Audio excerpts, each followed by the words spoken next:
There was, there was a little cottage. Inside this cottage lived a family of 3 bears. Papa Bear was very big and strong and had a deep rumbling voice. Mama Bear was medium-sized and gentle with warm kind eyes.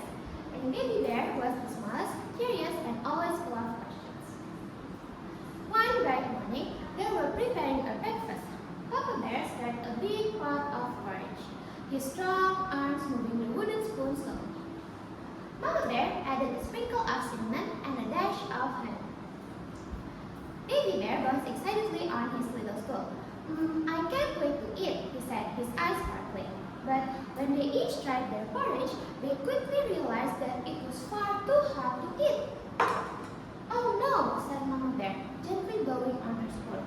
It needs to cool down a bit. I have an idea, said Papa Bear. Let's take a walk through the woods while it cools. So, the 3 bears put on their hats and coats and set off on a peaceful trail through the forest, leaving their warm bowls of porridge on the table.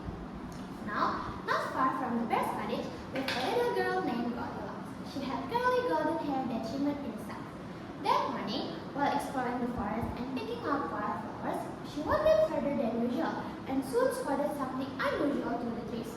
A house, she whispered, surprised. Right here in the woods, she tiptoed closer and saw that the front door was slightly open. Goldilocks knew she probably shouldn't go in, but her curiosity got the better of her. Just a quick look, she said, opening the door wider. Inside, the cottage was warm and smelled of sweet porridge. On the wooden table, there were 3 bowls, 1 large, 1 medium, and 1 small. Suddenly, Goldilocks almost growled. Just a tiny taste won't hurt, right? She then took a spoonful from the big bowl. Yum, yum, yum. Too hot, she cried, fanning her mouth. Then she tried the medium bowl. Yum, yum, yum.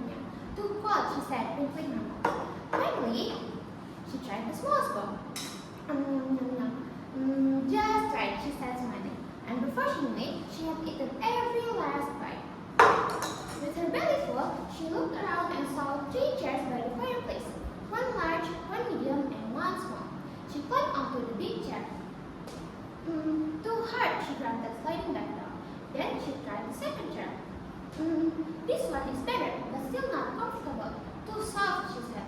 Then she tried the smallest chair. Just right. But as she leaned back with a sigh, crack! The chair broke into pieces. Oh no, said Goldilocks. I didn't mean to. Feeling a little guilty and very, very tired from her walk, she wandered upstairs. There she found 3 beds. 1 large, 1 medium, and 1 tiny. The first bed was huge. She climbed up and flopped down. Too firm, she said. Then she tried the second bed. This is much softer, but too squishy. Then she tried the smallest bed. She snuggled under the blanket and sighed. Just right. And with that, she drifted off onto a deep, peaceful nap and had sweet dreams. Not long after, the 3 bears returned from their walk. Papa Bear sniffed the air. Someone's been in our house, he said with a frown. Mama Bear looked over the table. Someone's been eating my porridge. And Papa Bear said, someone's been eating my porridge too. And Baby Bear will. Someone's been eating my porridge, and they ate it all up. They turned to the living room and saw the chairs. Papa Bear growled, someone's been sitting in my chair. And Mama Bear said, someone's been sitting in my chair too. And Baby Bear cried, someone's been sitting in my chair, and they broke it into pieces. Hoo, hoo, hoo. The bears crept upstairs, their footsteps slow and cautious. Papa Bear said in his deep voice, someone's been sleeping in my bed.